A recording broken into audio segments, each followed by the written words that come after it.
that this binary, that we replicate when we try to stop, and still and resolve, say, between guilt and innocence. It turns out that is also, ironically repeated across kind of the differences between the accused and the accusers.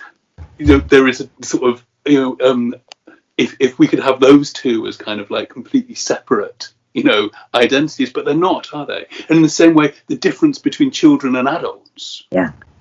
All of these kind of structures that are required for us to kind of make sense of these things. Again, it's not as if it's a soup where there aren't any oppositions, but these structures are in place because they're problematic in some ways. Is that not right?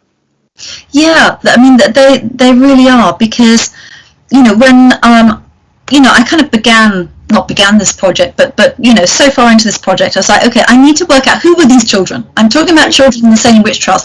Who were they? I'm going to make myself a list of who all the children were, and the accused children and the accusers.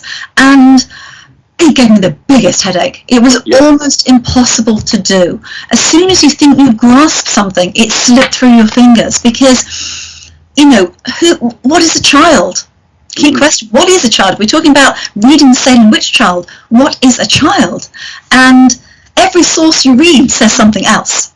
Yes. And if you think about who were the accusers and who were the accused, Abigail Hobbs may have been the most obvious to kind of disturb that binary, but she certainly wasn't the only one, because most of the children who were later accused, the children from Andover, also accused others. And it became really, really difficult to pin this down.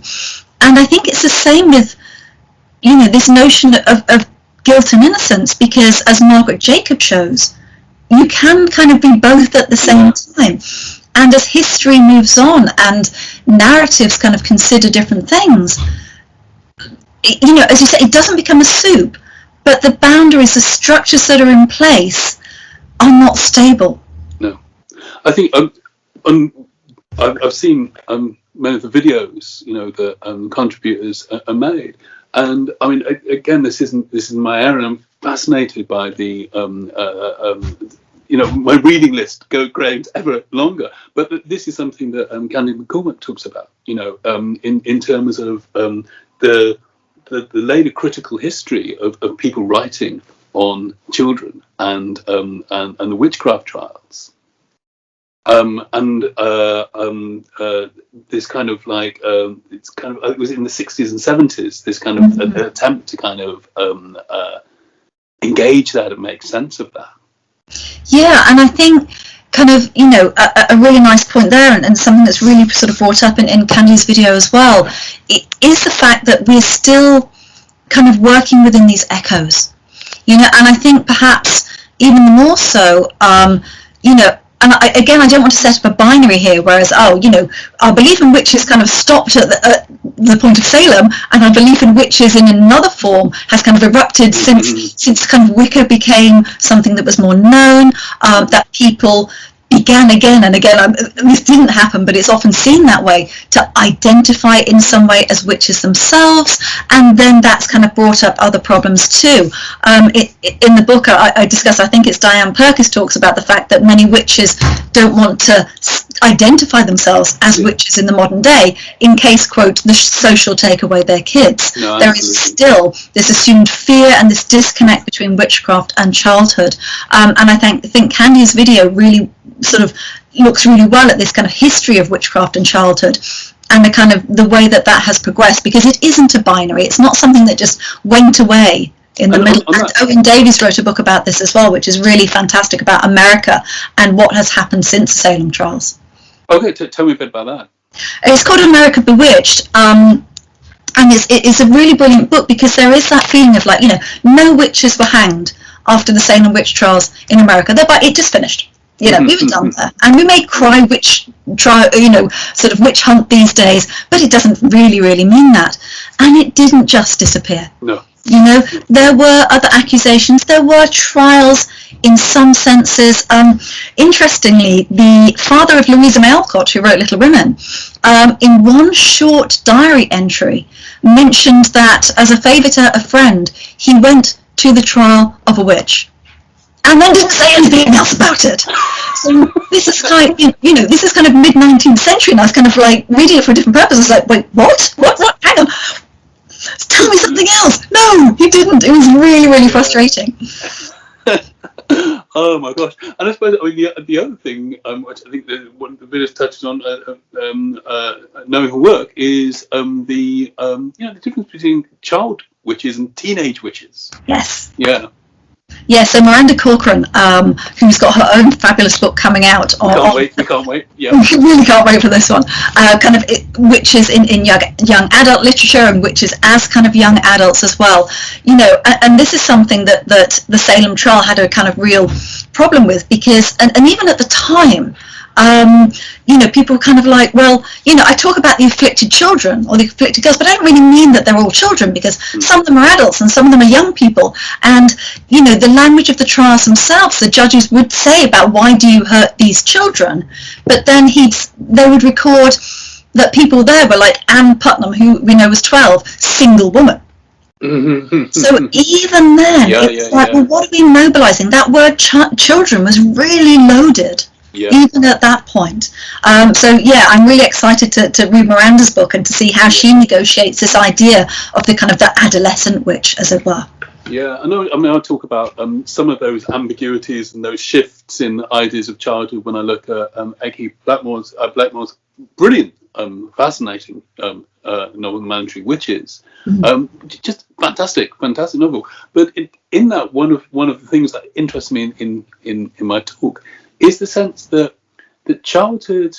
I mean, it's such a smart, reflexive book. I think A.K. Blackmore knows exactly what she's kind of doing with this. But there's a sense in which childhood is kind of, it isn't seen as the main scene, and it ends up being a lot of different things, And I think it's often because childhood seems so straightforward.